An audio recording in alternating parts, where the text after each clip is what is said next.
Welcome to another week of Half Serious. I don't know why you guys are still listening to this podcast, but since you are, thank you. I can't believe it's been successful as it has been, so I don't know if that's a good or bad thing. I don't know if there should be that many people out there listening to this, but at the same time, I'm glad that there are. That gives me reason to socialize every week, for which I'm thoroughly enjoying. So please, keep up the listens, like, comment, all that other good stuff so I can keep this thing going and keep the guests rolling in too. This week is pretty cool, by the way. We're going to talk to Julia, who's a pro MMA fighter. Oh, and for any of you guys looking for a fighter, she fights at 115. I'm going to put her gym link down below so you guys can contact her if you got anybody that she can fight. However that works, right?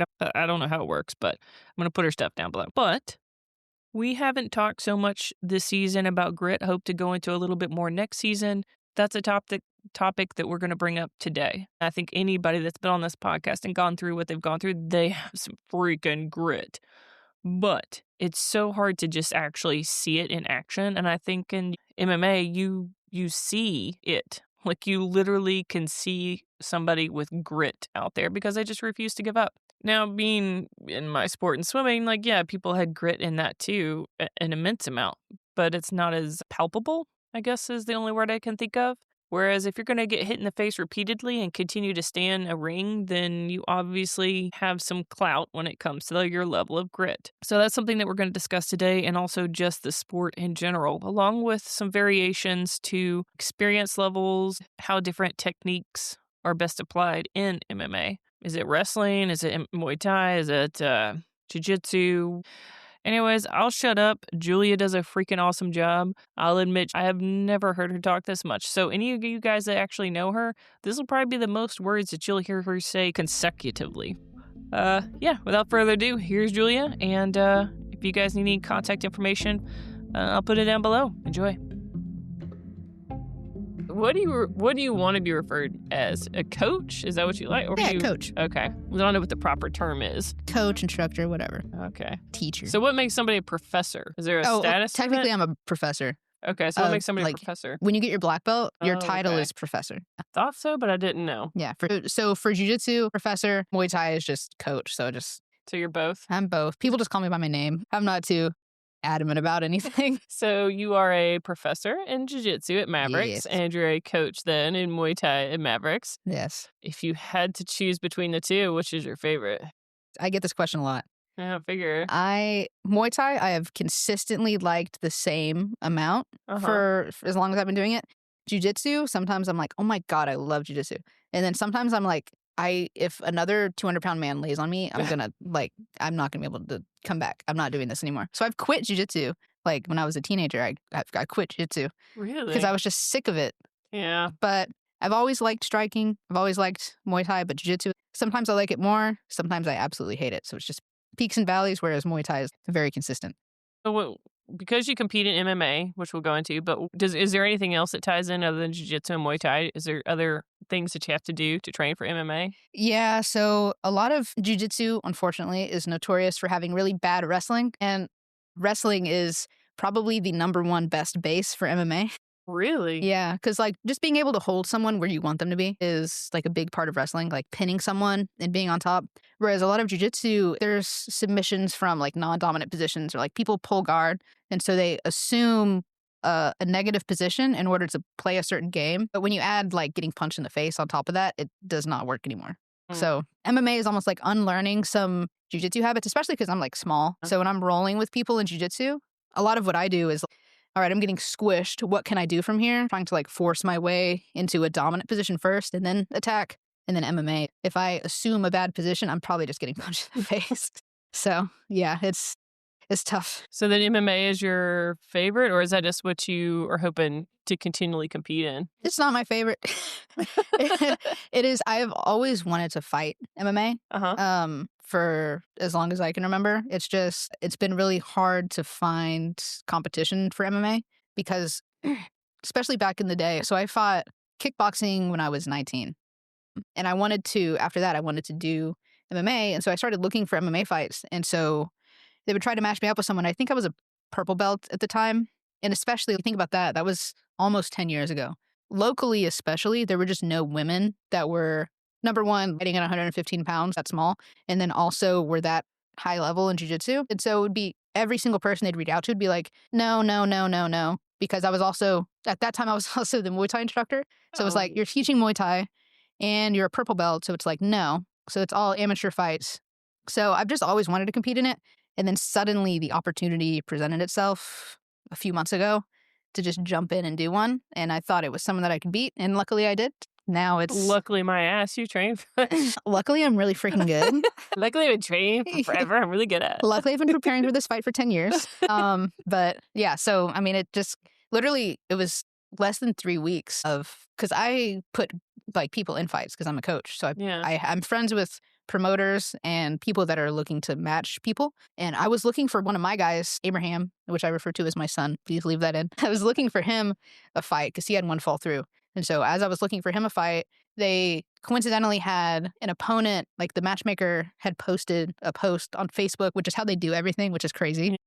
Especially since it's a dying thing. I didn't think Facebook was going to be around for this long. I don't know. The kids at the gym refer to me as auntie and unk, which I think just really means that I'm old, unfortunately. So I be on Facebook, but one of the like promoters posted an opening for his weight class versus an 0-0 opponent, which is what he needed because it was his debut. And then also a pro, I think it was either 115 or 125 versus some pro with like a losing record. So I looked her up and I was like, let me do this. So it was 3 weeks and Abraham had been training for a fight that wound up falling through. So he was ready with 3 weeks notice. So I was able to put him in that. And then this pro who had 14 pro fights, but a losing record. I think it was something like, it was like 5-7 or 5-8 or something like that was her record. So I was like, hey, I've never fought before, but would I be sanctioned in the state to be able to do this? And so he was like, yeah. So I jumped on that with like, I think it was probably like 2.5 weeks notice. We did it at a catch weight of 120 and we both won our fights. And so now I am fighting pros and here we go. Damn. See how it goes. How hard is it to find them with your weight class and stuff, though? It's not as hard now that I'm pro. Okay. The harder part was, especially since I'm like new into it. I know there's a girl that I train with down, because I travel to Birmingham to train sometimes. And there's a girl down there who's basically UFC level, just hasn't gone into UFC. She's fighting this weekend, actually. So when you have someone like that who's insanely good, you have people turning down fights against her. But I'm so new to it, people will just accept pretty much if you find it. But since it's pro and they pay you, like the girl that I fought first was from Tennessee. And then the girl that I just fought a couple months ago was from like Arkansas. And she traveled all the way to Alabama. So it's like people will travel. And so also the girl this weekend that I train with, she's traveling to Texas to fight. So it's like you travel all over the country to fight pro. Because they pay your travel and they pay you and all that. So it's worth the travel. So how far would you go? It depends on what that check says. But I mean, if it's a good matchup and it's worth it, I mean, I've traveled to Texas just for a jiu-jitsu competition, or like Chicago for a jiu-jitsu competition. So I'll go wherever as long as it's worth it. Or like South Carolina, like I was potentially going to be fighting in South Carolina in February, which is, it's only 5 hours. It's not that bad, but South Carolina seems really far away. Yeah. Or like Southern Florida, like whatever you would consider the South or the Southeast in there. So you've already got 2 now under your belt. Yes. I want to talk about your second one, but before I go into that, you've been doing jiu-jitsu and Muay Thai for how many years now? And you're not even 30 yet? I'll say that much. Basically 30. I started, Muay Thai is a little bit harder. I was introduced to striking. So my mom owns the gym that I train at. And she was training and kind of opened up like a club. It wasn't like a gym yet. It was like a club. We rented out a room when I was maybe like a little less than 10. So I would go to the seminars that she would have and do all that. I started jiu-jitsu a little bit later, maybe when I was like 12-ish. I would do the kids class. And then I would do the kids and adult class as I got into like early teen years. And at this point, I did not like jiu-jitsu. I did not like jiu-jitsu until I was 17. So I was already a blue belt by then too. Damn. I remember being in my junior year sociology class and we had, I'm young. I'm 30, but I'm young. So we had laptops. Like we had the school assigned laptops. Yeah. And I remember being in the back of my class and just being like, I want to watch jiu-jitsu. And so I just suddenly started looking up jiu-jitsu when I was 17. And then since then, I've pretty much liked it consistently. I haven't quit it, but I've been like, man, God, I just really don't want to train because everyone in this class is 200 pounds. I don't want to do it, but I'll still do it. So Muay Thai striking stuff, maybe like, I'll say both, like 15 years. But jiu-jitsu I started taking seriously about 10 years ago. So how long did you say for Muay Thai? 15-ish years. Damn. Yeah. So who taught you that? My mom, Suzanne. Yeah, she taught everything at the gym until me and my brother were like of age to be able to teach. Yeah. And so she was who I was training with. And then she would train with like other people. We would train with those like higher level people for seminars, but consistently it was like just taking her classes and training. Damn. So What a dynamic. Yeah, no. You've been teaching, I guess, because you've taken on pretty much the whole Muay Thai program, yeah? Or maybe I've just been going to different classes. Yeah, no, I do. I started teaching Muay Thai my senior year of high school, so I was 17. I was a 17-year-old girl teaching these grown men how to fight.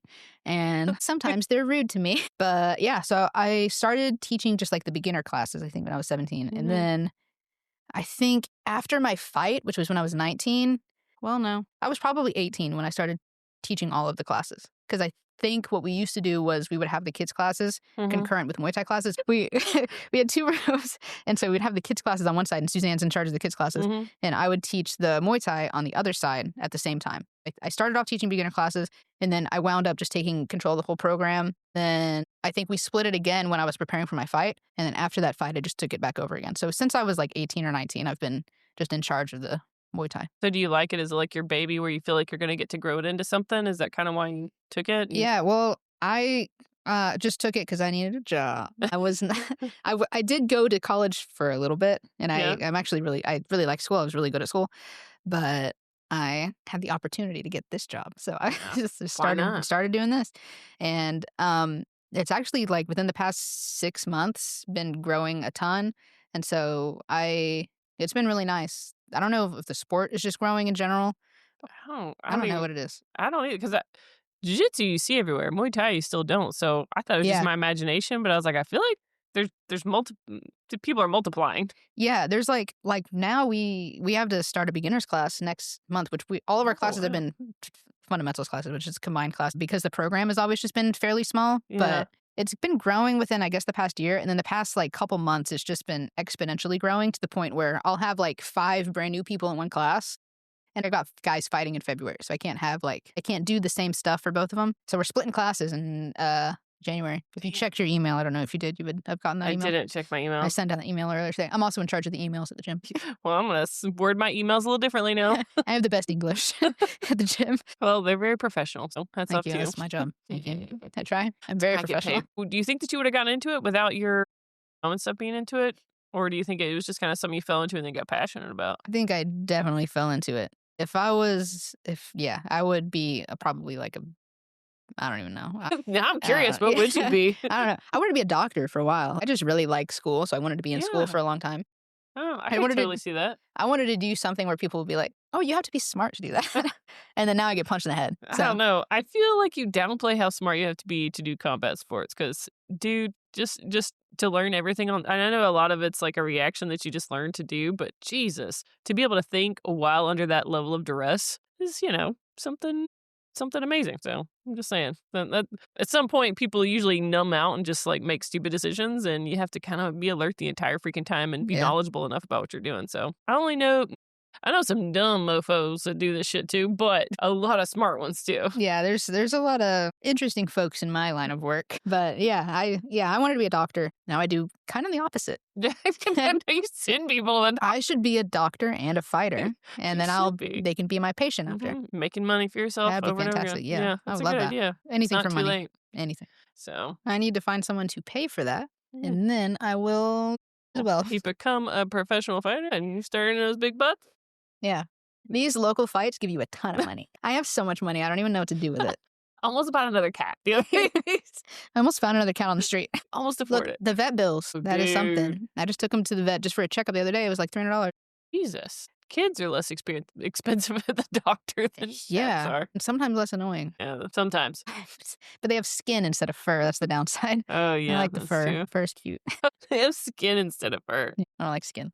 I can somewhat empathize though, because I hate it when people touch my face, which is why jiu-jitsu is so hard for me. I'm like, I am not even a hugger. I like hate touching people. And then jiu-jitsu, I'm like, yeah, okay, yeah, your butt's on my face. That's fine. Yeah, cool. All right, we're fighting. Great. This is normal. But no, if that same person tried to hug me, I'd be like, no, wait a minute, how you doing? What is this? Yeah, put your butt in my face instead. Turn around. I completely agree. So we tried, they're like, somebody had to say, she's not a hugger. He's like, oh, you started freaking out. I'm like, I don't like, it feels weird. Yeah, no, I don't. I'm not a hugger. I'm a fist bump or a very firm handshake. And I will redo a handshake if it's not firm enough.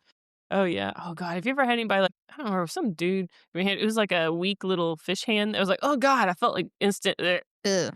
And Yeah. you kind of, The ick. yeah, you try to adjust it, but it's Yeah. just, I don't know how to come back from this. Yeah, it's pretty gross. But do you hear that still? That was good. Yeah, that was nice. I have one podcast I was vomiting because I had scalps before the podcast. I blame it on the scalps. I had Never some had a alcohol scallop. too. Well, I wouldn't suggest them right this second. Yeah, I'll do without the scallops. I was like, I think I'm gonna vomit. Granted, we had been friends for like 20 years, so it didn't bother him at all. But still, yeah, I left it in. That's Whatever, good. it's real life. Anyone with, what is it called? The people that like when they hear is it emetophobia? When you hear vomit and then you start vomiting? Is that, what do you think it was? Emetophobia? Ooh, I don't know, but I like that name. Yeah, I know like fecal-philiac. I can guess what that is. Wait, does that mean you like it? Yeah. That's not me. That's not me. I don't know what it is because of that. That's not me. I have no connection to this word. I just know the term I just know it. I just know what it means. Context clues. But after I said it, you go, ooh. Ooh, I like that one. That one's my favorite. Second thought, that is not me at all. I like it, but not that much. Oh, God, that's right. I feel bad asking this because I don't want to jinx it either. What's been your worst injury? My worst injury? I got a lot of like non-injuries, but that are like my lower back, especially lately, has been hurting really bad. Or like hip flexor stuff. My worst ones, I guess it's been like 3.5 years. I was in a jiu-jitsu tournament and I was in open weight. And so I was going against someone who was in the weight division that's just so heavy that there's no cap, like the open weight heavy division. And I was at 125. And so like landed just like on my shoulder with the weight of her like pulling me down, laid on my shoulder. And at first the doctors, they have like doctor people there, like EMT something. And they thought I broke my collarbone. But then I went to the urgent care and they took an x-ray. And they were like, oh, nothing's broken. There's just like a ton of space in between like your arm and your collarbone. So there's like, first, the doctor dude that was at urgent care was like, looks like that ligament is just not there anymore. And then that was in Texas. So then I came back home and I went to sports med or something. And they were like, oh yeah, that ligament's just like super or swollen, tendon or something was like super, super swollen. And he was like, you can just do these exercises. And I don't think that was true because it still hurts really bad. How long ago? 3.5 years. I don't have full range of motion at all. Yeah. It hurts really bad. Sometimes it hurts to the touch. So I don't know. I never got an MRI on it. I assume that there's something just like torn in there, but I don't know. And then last year I tore my MCL. Well, in to be clear, I think you can still go to the doctor and still find out what that is. Don't go to the doctor. I don't do things. I try to avoid it. Yeah, I stay home. So then you tore your ACL? My MCL. Oh, MCL. The good one. Oh, wait, what's it? You don't think I ever knew anybody that's torn an MCL. Which one's that one? The one on the inside. Oh. Right here. So this was last year, the end of last year. I think September, I did a jiu-jitsu tournament, which I actually won my first tournament at black belt. So I won gold at black belt. The next weekend, I'm in competition class at the gym, and I tear my MCL. So the highest of highs to the lowest of lows. Yeah. I was just like, I was trying to do a takedown of some sort. And then I was going with a girl that was bigger than me. And both of our body weight just like fell on my leg like this. And it tore my MCL. And so I was out of jiu-jitsu. I was out for like a little less than 6 weeks. Did you feel it when it happened? Yeah, it made like the grossest Velcro noise you've ever heard. Oh, see, I was going to say the pop is gross, but it's not bad. But Velcro? Velcro, yeah. It Ooh. was disgusting. And I, of course, I'm one of those people that's like, I'm probably fine. So I put a knee sleeve on and then I trained the rest of the class. And then I was like, oh, I can't really walk. And then it'd been like a week or so and everyone was like, please go to the doctor. You're like making me mad. Go to the doctor. So I went to the doctor and then I had a torn MCL. I went and got an MRI on my birthday last year. See, you're really starting to hit those 30s then. Okay. You're really warming up to it. Yeah. This is tough. It's hard out here. Yeah. Yeah, sometimes I don't want to turn the light on. My back just hurts. I'm fine. What? Oh, is it lower back? Lower back hurts. Lower back and like my hips. So my brother's actually kind of the same way. We walk like a duck, like our feet out like this. Yeah. And so any like turning my toes in, it starts hurting my hips. I think that it's like I don't know if it's a jiu-jitsu thing, but just like having your legs out like this. Literally when I sleep, sometimes I sleep crisscross applesauce, laying back. So good, like my hips have to be open. And I think I just put a lot of pressure on my lower back. Yeah. Probably, because I mean, usually it's the opposite, and you have to open up your hips to open up your joints and all that other stuff. So do you get nervous before a fight? I actually Not really, weirdly, because Why? I'm a very nervous person. I So get super strange. nervous before jujitsu tournaments, but before MMA fights, even like my first one, I was less nervous than my second one. My Huh. kickboxing fight, I was like not nervous at all. But yeah, I don't know. I think just having more options or something just like makes me feel more confident. But jujitsu, I'm like, man, everyone that competes at black belt in jujitsu is really good, but not everyone that like fights MMA Mm. is really good at whatever it is that I'm good at. I don't know. I don't really get that nervous. I need a really good warm up, and then it just makes the nerves go away if I have any. But yeah, no, I get nervous for jujitsu, but not for other stuff really. I get more nervous to like bump into someone I know in Publix. Yeah, That's the I worst. that, Yeah, that is kind of nerve I wracking. hate. Actually, I think you bumped into my family a couple of times in different. So Do I say hi? probably because it's Ted and he's such an Oh extrovert. God, Ted. I forgot about Ted. That guy. That guy. He's such an extrovert. I'm like, how do you do it, man? I see him in Target a lot. He goes to the gym when I go to the gym on Sundays, and so I'll see him at the gym. And then I'll see him at Target after. Oh well, I'm just glad there's proof he goes to the gym because I never see him there. Well, so. I mean, I saw him there twice. Then we know he's been there 2 times. 2 times. Yeah, look. I don't want to get on a Ted tangent, but this man got on the hack squat. He did like 1 set on the hack squat and then he got off of there. I'm like, this man's not doing legs. No, I mean, he probably did it way heavier too, just because he knew you were watching. He's like, He put 1 plate on there and he did like 8 reps and then he got off. No, it wasn't heavy and it wasn't a lot. He did it for a very short amount of time and very not difficult. I'm gonna leave that part in and then replay it for him later. Tag him. Tag Ted. So why? So if you do get nervous, right? Because I feel like the pre-race, or at least in my relatable, which is very little bit of relatable stuff in sport, it's been like, hey, I would listen to a certain song and I'd replay it. Back then, it was like a CD player, What's a CD? Like, is that like an iPod? Fuck you. No. Yeah, and so I'd like listen to it and zone the fuck out. I get mad if somebody talk to me though. I'd be like, just shut up. So what is your kind of or do they call it ready room? What do they call it in I guess jitsu or warm up room, warm up mat, warm up area, locker room. That's it. That's like what everyone uses, the normal thing. Such a cool term. Yeah, locker room. I honestly just need to be active. I need to be really, really warm. If I'm cold, I cannot, I just freeze, which has been like my problem competitively forever. It's just like freezing. But for MMA fights lately, as long as I am busy, I'm fine. Like, I just can't sit there and get like stiff and cold. Yeah. I do get annoyed when people talk to me, but I don't own headphones. Hopefully I get some for Christmas. What? Yeah, I know. I need some. I just need those noise canceling ones that are like legit. I know. Tune them out. But as long as what I do is different than swimming. You probably don't have like a warm up pool that you're like. Yeah, well, we have a warm up pool. We had one and you warm up for however long and then you get out and. Well, never mind. It's exactly the same. So as long as I'm in the warm up pool, I'm good. I like your swimming motion. For those that can't see. I told you I don't know how to swim. Don't put me. I've never been on a boat. I don't feel. What? Oh my God. I know. What about paddleboarding? Have you ever been on a big paddleboard? And I've been to the beach twice in my life. And they were both when I was when I was in like elementary school or something. All right. There needs to be an outing. I'm going to take you and your friends. Whoa, you're taking me to the beach? I'll use my Hilton points. That sounds good to me. Here we go. All right. I'll go. First time I went to the beach, I got stung by a bunch of jellyfish. Oh, that yeah, that is the thing. Yeah. But yeah, as long as I'm busy, I'm good. But yeah, I don't like people talking to me very much. Because I'm not a very talkative person in general, unless I'm right now. No, I was gonna say this is the most words you've said. Yeah, but no, I'm just not super talkative, engaging and stuff. I just want to be doing what I'm supposed to do, and then walk out and do what I'm supposed to do.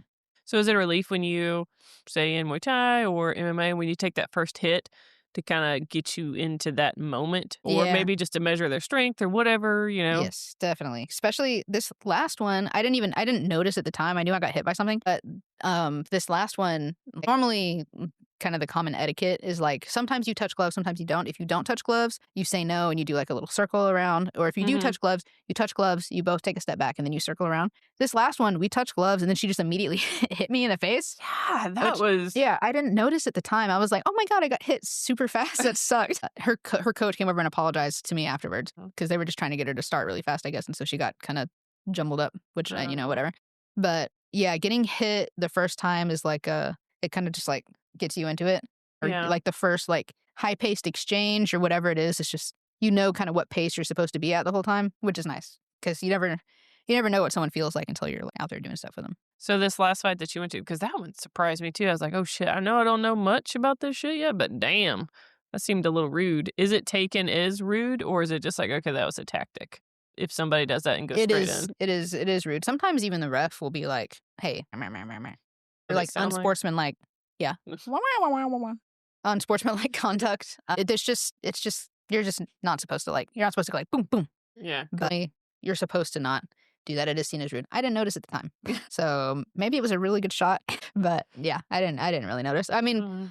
technically we're live, so I should be ready to get hit in the face as soon as we touch gloves. It's just not normally. You don't do that, and Yeah. it is seen as a no negative. When you're out there on the, I don't even know what the fuck to call it, but when you're out there getting ready to fight and everything, when they do hit you, does that feeling of pain, or do you go straight to anger, or do you kind of zone out, or what's your tactic when you go and you're actually fighting? Do you like to feel a little bit of the pain to get in the moment, or are you just completely zoned out and you don't feel shit until you're done? You really don't feel it until you're done, and then suddenly you feel every single thing. Which this last one, like my face was really bruised up, but like I didn't feel, it didn't hurt at all. Like I didn't get a headache. I didn't get anything at all, which is really weird.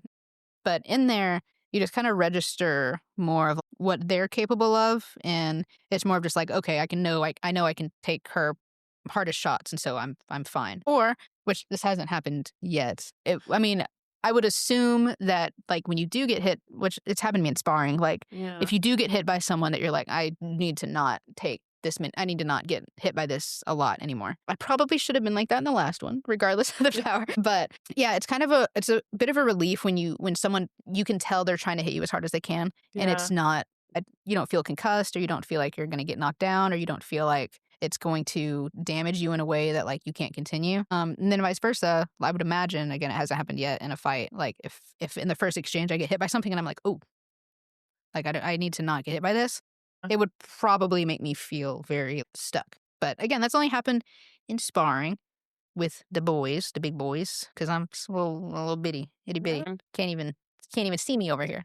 Do you think that that's an advantage? But I think everybody, if you fight at 115 and being a female, fighting with all these larger guys, I would think would be an advantage. But then I guess everybody that's 115 and a female would have that same advantage. Or like, do you feel like they fight with other women, or? Yeah, so where we're located particularly, which is actually why I traveled to Birmingham, is because they have more women down there. So I traveled to Birmingham for these past 2 fights. I was going at least twice a week to their competition sparring and then to their regular classes, just so I would get more looks with people that are like my size and are competitive. But most bigger gyms, like the one I go to in Birmingham, who has a bigger competition team, they have more women who are at least around the same size. And it's, if anything, I mean, it is good to know that I can get punched in the face by a guy that's 200 pounds and I can be fine, or like get kicked or do jiu-jitsu, whatever. But also, it's a big difference going with them versus going with someone who is around my size, who's like legitimately trying to hurt me. Like most of the guys I go with, they're not trying to hurt me at all. Yeah. So it's just a pace difference and like an effort difference, I guess. But yeah, it's getting used to going with people my size versus people that are bigger. Yeah. So it's an advantage in knowing that I can like take damage, but it's different. Like the tactics that I would use versus someone who's 200 pounds and like 6 feet tall is different versus someone who's 5'3", 115. Do they have more endurance? Oh yeah. Yeah. And yeah, it's just a lot different. The range is different, like how far we are away from each other when we're fighting each other. And for my size, I'm not very fast, but I'm pretty strong for my size.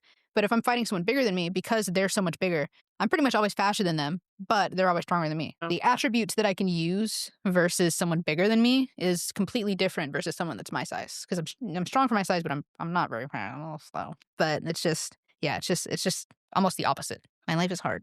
Feel bad for me. All right, so going back to it, what's a goal that you hope to accomplish in, I mean, I'll say, fighting in general. I don't want to say just professional fighting, but really just what do you need to accomplish in that sport to know that you can end it and be like, okay, cool, I did what I need to do. I can do something different. I don't have prospects of like making it like my full-time career or entering into like the UFC or something. If that happened by some chance, that would be, really nice and really be really cool. But yeah, I don't necessarily have goals to make it like a full-time career. If anything, it's really beneficial for me to put myself out there and compete in terms of like what my current job is, because I put people in fights, and so the more I'm able to do that, the more I can relate to them and help them. And then also it's just fun. It has always, while it's my job, like to teach it, training has always been my hobby, and I've always wanted to fight. So it's fun for me to get to do it. So as long as I keep doing it and I don't have like the grossest record you've ever seen of like 1 win and like 12 losses or something, I'd like to keep doing it because it does help you improve. I like trying to get better. So this kind of forces you to do that because if you're not good, you're just going to lose. The goal is to get good. Yeah. Yeah. Well, I was going to say, with traveling to Birmingham, too, that's a long trek to travel to train. The gym, luckily, is like right off the interstate. So it's like right in an hour and a half if traffic is good. Luckily enough. Like, a little bit before this last fight came to fruition, there was the prospect of maybe finally getting a fight. Yeah.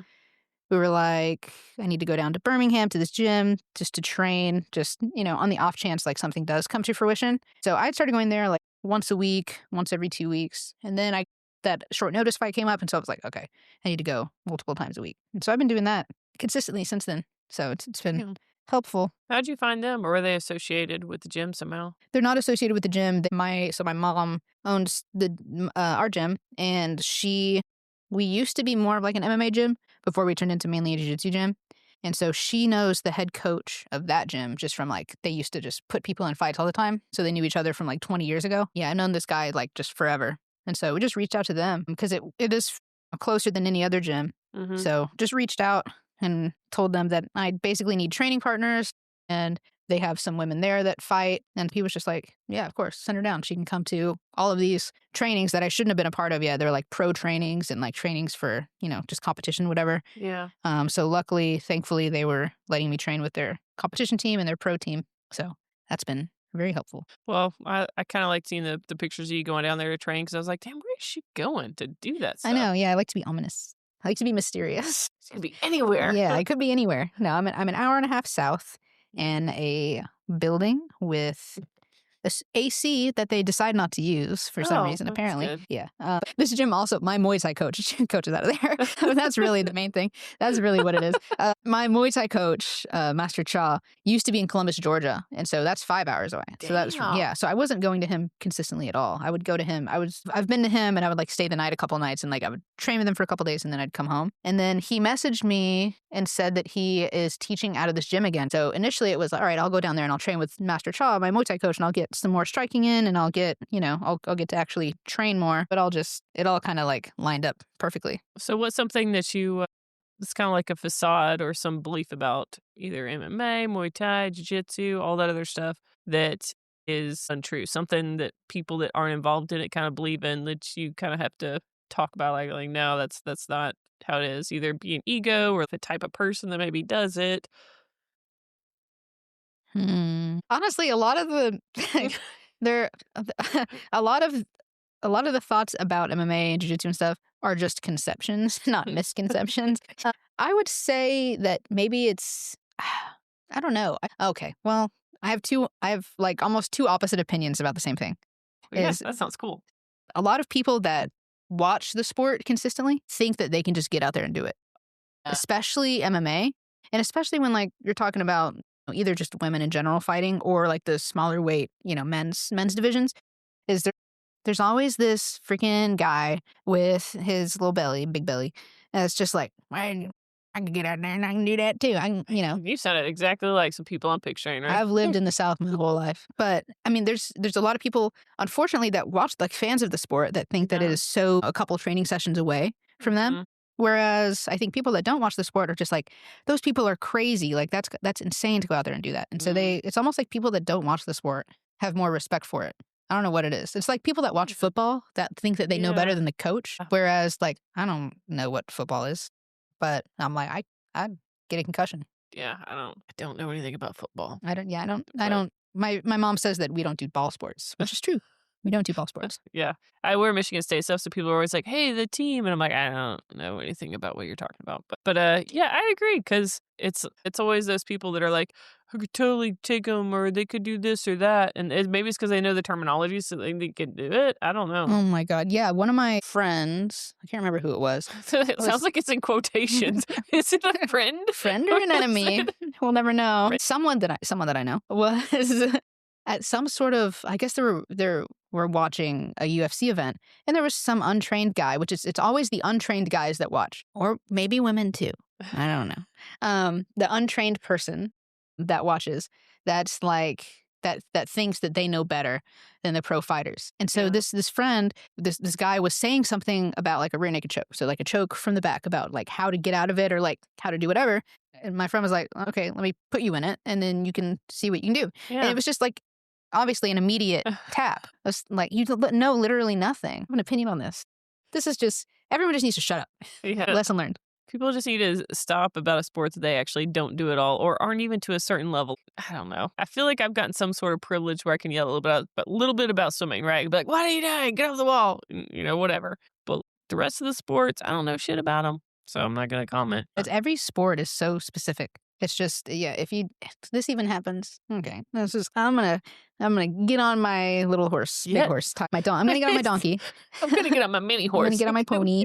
But also, like parents at the gym, I'm not gonna name any parents specifically in case they're listening to this, but they don't train, and yet their kid when they're coming over and getting water or something, the parent is like trying to tell them what to do. You've never taken a class in your life. What are you doing? I was wondering if that annoyed you guys, because I used to coach a little bit, and that would freaking annoy me. I'm like, stop. There's a certain plan that coaches usually have in their head that you're doing. Stop. Yeah. It's just, it's number one, you don't know what you're doing. Yeah. You don't know what you're talking about. Then number two, you take them to us so that we can coach them. Mm-hmm. So why are you trying to override what we're saying to them by saying your own stuff? Which most of our parents are absolutely fantastic. I love the parents at the gym. They're awesome. But it's just every once in a while you get those people in. Yeah. We had this family several years ago, like generations ago, that was kind of like that. And it's just the kid is always going to listen to the parent.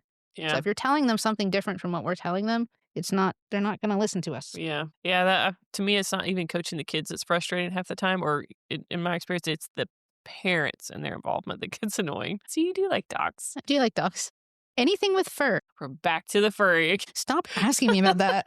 I don't want to talk about it. Is that a separate podcast? It's a whole other podcast. I have a podcast like that. I'll have you on. Yeah. I've been dying for a first guest. It's just been me talking. I haven't even done anything. It's just me in a room and I don't have a mic. I'm not even recording. It's me alone. I have a great time, but it's a lot of fun. Hopefully someone will join me. Looking online. Shit. All right. So kind of going back to that question, then 2 things that make you mad. What's something that irks you about 2? Yeah. 2 things. What's something that irks you about about a newbie starting at any point, anything, any sport? And what's about the oldies, like kind of a quirk or something where you're like, come on, Mentality wise? Yeah, it can be anything. New people starting make me mad because it's someone new I have to socialize with. Hey, that's a legit. Yeah. Honestly, I like that one. I know I seem very outgoing right now, but you do. It's the gym is pretty much the only place that or like anything surrounding the gym is the only place that I can be introverted, and so it is difficult, like because I kind of have to adjust who I am based off of the personality of the person I'm talking to at the gym because there's just such a blend of people there, and I want them to come back. So that's kind of hard, is reading people and kind of adjusting to what they want. Teaching people technically it's not difficult for me because at least now I'm confident enough that I feel like I can just tell people what they're doing wrong. So with new people, it's just like, I guess, trying to communicate with them the way that they need to be communicated with. And then with the, like, you're talking about like more experienced people or just like people that have been around it for a while? People have been there for a while that are hopefully more experienced because they've been there for a while. It's tough for some of those folks. I would say maybe because I tend to be pretty relaxed in my classes. I don't like, Suzanne is very disciplinarian, which is part of, you're teaching kids, you need them to respect you. With the adults, they're paying to come here. Like they want to get what they want out of it. And so sometimes it may be a little bit difficult with the more experienced people, correcting them when they think they know what they're doing is right. Especially like when they come from another gym. That's really kind of the harder part. If it's someone experienced who comes from another gym, this other gym has taught them to do something a specific way and we do it a little bit different. The way that I teach is like every technique is a certain way and it all kind of blends together a certain way. So trying to correcting experienced people from another gym who have learned something a specific way when they think they think what they're doing is correct, which maybe it is for whatever system that they've learned. That's a little bit difficult. I mean, I'm old now, but especially when I was younger, it's like all these guys are older than me. Like I'm small, I'm young, I'm a woman. Like they're going to think they know ball better than I know ball. Yeah. So it's a little hard, but Do you gotten think better. coaching at that young age gave you more confidence than you would have had beforehand to do the business kind of aspect that you're doing now with talking to people and being an extrovert when you got to be and all that other stuff? I think maybe not necessarily starting at a young age, but just the amount of time that I've had in it. Like if I had started at 30 and now I'm 40, I would probably have the same level of confidence. I don't know why I have to say 40 in such like a derogatory way. Oh my 40. God. Imagine being 40. That's crazy. My Who gosh. lives that long? That's crazy. You like ride like a scooter everywhere? I hate you. But yeah, so I think it's just I'm grateful that I've had the years of experience to still be young enough, like as young as I am, youthful. So, yeah. I just said I was super old like 2 sentences ago. But I think the level of experience I have for being as young as I am is really helpful. But it really is just the level of experience, not necessarily like starting at as young as I did. Because it was really stressful at first. I had a guy come into the gym one time. I was maybe 20 or something like that. And I look young. Yeah. And so he came in and the front desk was on my side because we were 2 separate rooms. The front desk was on my side. So I was talking to him like as I was a front desk person during my class. And he was like, so what, daddy own the gym? And I was like, no, my mom owns the gym actually. Let me get her to talk to you. So it was a lot of that, which I guess probably did build more confidence of just being able to deal with those people. And now I have a lot of people that, fight for me and do well, or that just train and I know that they're skilled. And so that having those people builds confidence, just knowing that like, all right, I know what I'm doing because these people are good. Yeah. How many female-owned gyms are there around here anyways? Like, I don't know of another one. There's some, we've talked about this before. Me and my mom has brought it up before of like most gyms where like there is a female owner. A lot of it is like the woman and her husband or something like that. Because they're like both black belts and they own a gym. I don't know off the top of my head another gym like ours that does as much as ours does. That's just owned by a woman. So that information being what it is, female-owned gym, do you think that it was harder, different, rather, to kind of get that up and running? And then once you got the clientele, that they were there because they knew that you guys knew what the fuck you're doing and you guys just weren't there for clout or whatnot, Yeah, I think, yeah, definitely. Like I said, we started out as like a club. And so obviously the people that would come and just train with my mom, and my mom started later in life. So she was like already a mom and she was training and she was just teaching what she learned in her classes, like as a club with these other people. And then eventually it turned into she knows enough. She's just the instructor. She just is instructing these things. There's always been like, I'm sure, I mean, you've done sports. It's just pretty much every sport is male dominated. And so there's always some level of like maybe imposter syndrome or like maybe not even like thinking about that yourself, of just other people thinking that there's someone else, there's a dude out there that's doing it better than you. So there's always an element of that. But the reputation that we've built, I think we're definitely seen as the best gym, in my opinion, at least for our jiu-jitsu program, which is, again, we kind of have built a reputation as a jiu-jitsu gym. For a jiu-jitsu program, we're seen as the number one in the area. And we're on the number one team in the world, or one of the number one teams in the world. We're seen as knowing what we're doing. Do you feel like they've got more collegiality to that gym because of it? Yeah, so definitely early on, it was hard. And any, guy that was coming and learning from, a mom, was, pretty cool, right? Yeah. So they're obviously very passionate about the sport. And I mean, she was super honest at the beginning. It's just like, I'm learning these techniques and then we're coming and we're drilling them together and then we're going to roll and we're going to try this out together. And so that was really nice. And now, honestly, I think having a female-owned gym now, the main benefit of that is we just don't get a lot of like super like hyper masculine, just the tough guys at the gym, because they're not going to come in and learn from a woman. Like we've had a couple guys come by and say, I'm not going to train with a woman. Like I can't train with a woman. Like I can't roll with a woman. I was like, okay, well, these are the other gyms in town. You can go there. Yeah. So we just don't put up with it because it's, 2/3 of the coaching staff is women. So we just don't put up with any of it. It also helps with the creepiness. There's a lot of, you can imagine jiu-jitsu being that close with people kind of draws some creeps sometimes. And we just don't really have that because, there's a woman at the front of the class. If you're going to be creepy, you're probably not going to like sit there and have a woman literally be your instructor and tell you what to do. So if anything, I think it's most helpful in that way of just kind of weeding out the weird people and the hyper aggressive people. It's really nice. Oh yeah, I agree. And all the dudes I know that like have actually been in real fights, right? Like street fights because of fucking work and shit. Yeah. They know women fight totally different than men do. And it's hard because the way that we describe it is men have rules, and this is just street fighting, right? Like men have rules that they follow. Unbeknownst to them, they usually have rules. Women don't. So like if you fight a woman, she will yank your balls off of you and then pull your hair. The guys are like, what? You see that in like sanctioned sport too. You see that in MMA and you see that in jiu-jitsu. Common thing where people will say like the women's fights are just more exciting because they're going out there because they almost have to like prove that they're supposed to be there. Yeah. So this is obviously very different from a street fight. But like MMA with women, they're almost trying to kill each other, you know? Or even in jiu-jitsu, it's like they're just like going after it the whole time.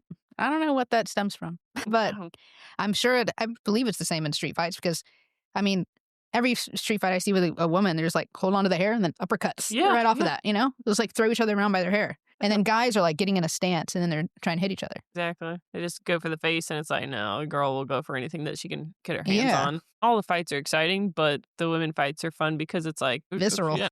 It's just from the soul. It's like some inner aggression. Yeah. They're working out there. But, so bringing up the other gyms. I'm going to. But I have to leave. I'm not going to badmouth any gym because any gym that supports this sport, like, cool. And obviously I've got friends and almost all of the gyms. Have you ever run into those gyms though? I'm guessing where you've been kind of like disheartened, like they're totally ruining the sport or they're being everything that it shouldn't be. And kind of, do you guys know which gyms they are? And you know which gyms are kind of fall into which areas, both because just you see it, you compete against them, and then also like pretty much every gym offers like a trial, and people switch gyms all the time. So we'll have people that come to our gym from another gym and they're like, oh, they are like this. And it's like, that's really weird. That's not normal. It shouldn't be like that. Whether it's on one end of like you have people in the gym trying to kill each other all the time, or on the opposite end of like you're almost like not even doing jiu-jitsu. You're trying to make it so safe. You're like not even training. So opposite end of that, we have all of that in Huntsville. Ours is the best. I don't have a personal issue at all with any of the other gyms, but there are some gyms, like not just in Huntsville, obviously, but there's just some gyms where it's like the way that they train is just like really weird. Whether it is just like they're going 100% all the time, or the complete opposite end of that, where it's you're not getting realistic feedback. Yeah. So we try to mix it up. I'm sure there's areas we could improve, but we try to keep it in the middle. That's the best. I think you guys do a really good job. And granted, I don't know the sport. I'm brand new to this stuff. I just really dumb when it comes to it. But like sport in general, you guys teach it in a way where it doesn't intimidate somebody when they come in and give them feedback, but also you know that it's a training atmosphere. So I don't know how to word that in a better way, but you're there to train, but you're not afraid to be the shittiest one in the room when you know. Yeah, I think a lot of that might just be like the clientele we have, which is just like a Huntsville thing. Most of the people that come to our gym have zero prospects of like becoming a fighter. Mm-hmm. They're all like 35 with a family. I was going to say 30, but I'm 35 with like a family, and they're like an engineer. They just want to come and like they want to sweat and they want to learn something 3 times a week.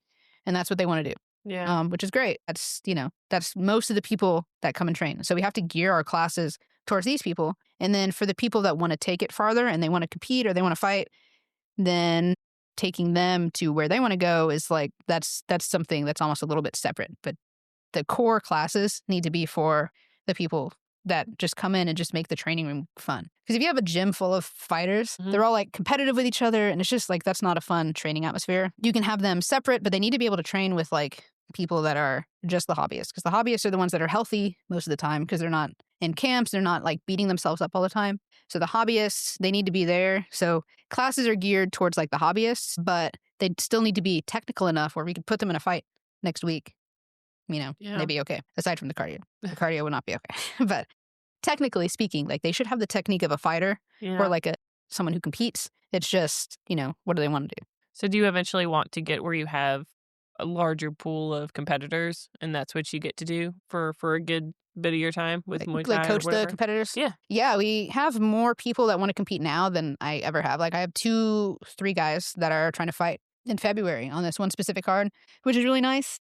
It's in Nashville. It's called Top 10 Promotions. And so this area has been really dead for Muay Thai for as long as I've known that Muay Thai was a thing. There's just no Muay Thai in this area. There's MMA, and then there's sometimes kickboxing. Muay Thai is like completely different areas of the country in terms of competition. And then this promotion popped up like the middle of last year in Nashville. And so now I have like an actual like place to put people. So people that I think are ready, I can start kind of pumping them into that. And as the sport, like I think I mentioned earlier, the Muay Thai program has been growing a lot. It's a lot of the people that are coming to it are these younger guys, which are generally the people that would be willing to compete. And so within the next year, 2 years, we'll probably have a good slew of people that just want to compete and potentially take it somewhere or just compete because they're young and able, and be fun. So is that what you're in, like what you kind of want to get into eventually is on more of the coaching aspect, and that's where what you want to do for your career and stuff too? Or do you kind of see yourself doing something different later on? Or is this going to be your niche? I don't know. Good question. Fantastic question. Right now, obviously, I'm competing and coaching. And those are like the two things that I, obviously don't have literally time for anything else. Yeah. I have like a limited amount of time. So I'd like to try to pack in as much as possible. Like I'm going for my third fight in like 4 months, I think. 4 months, 3 or 4 months. So I'd like to pack in as much of that as possible. And coaching kind of goes hand in hand with that. While I have to be selfish to compete, like coaching, at least we're doing the same thing. Yeah. When I'm done competing, I imagine coaching will be, that's just where I'm going to dive in 100%. Because I've been coaching pretty much up to this point, and now I kind of have to almost take like a quarter step back from coaching because I have to focus on getting myself better. So once that's all done, or maybe even like once the pool of people at the gym increases and I don't have to travel and take myself away from the gym in order to train, then coaching, it is fun to coach people. It is, I enjoy it. I think I'm fairly good at it.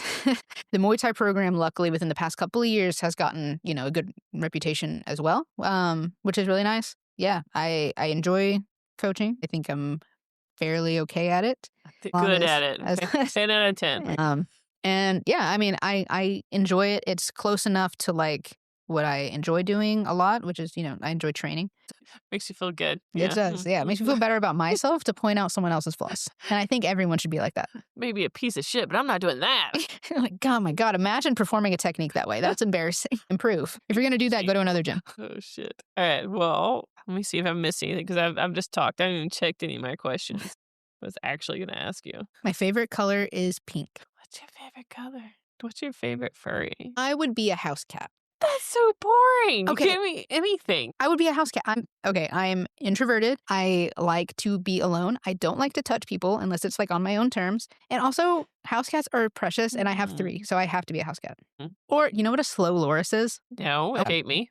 A slow loris. It's precious. And I saw a video of it when I was in like middle school, grabbing like a tiny umbrella. Oh my God.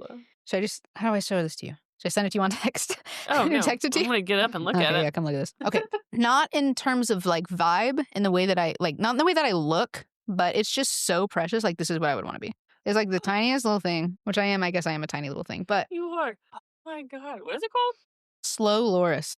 Also, I'm slow. I mentioned that earlier too. I'm slow. I'm really slow. It's unfortunate. All right. Well, there's one question that I forgot to ask you, and then I'll wrap it because I don't know what crazy plans you got tonight. What's more important, grit or skill? We're talking about same level of training, okay? And you got grit and you got skills. I think I would say probably grit. Honestly, is more important than skill. You see that a lot with both just fighting and then also like jiu-jitsu tournaments, which I don't consider jiu-jitsu fighting. It's a game, but really violent chess game. I mean, there's a lot of rules in jiu-jitsu. I would say that just being like a fighter at heart is probably the most important thing because everyone who is skillful, like the best people and the best fighters, competitors in the world, will run into some sort of adversity. And regardless of your skill level, if you just don't have the fighter in you to want to continue and want to keep going and being like, I've been in black belt matches in jiu-jitsu, for instance, are 10 minutes. So it's like, oh my God, I got taken down. I got my guard passed. I'm stuck in side control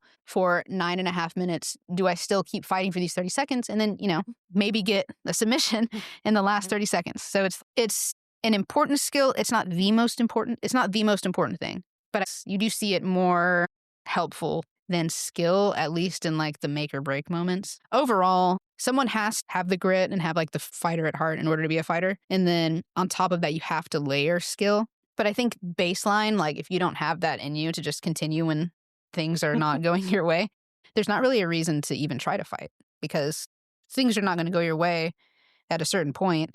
And so if you don't have, the grit or the determination to be able to actually continue, there's no There's no point in doing that, which we normally test that out of people. Like we make them essentially simulate a fight before they go out and fight. So we know that before we put them in a fight, which is really important. You kind of have to know that someone is willing. You kind of have to be willing to like sacrifice your body to do it. So on top of that is layered in skill, but just baseline, like you have to have that. You gotta have that dog in you. Yeah, I agree.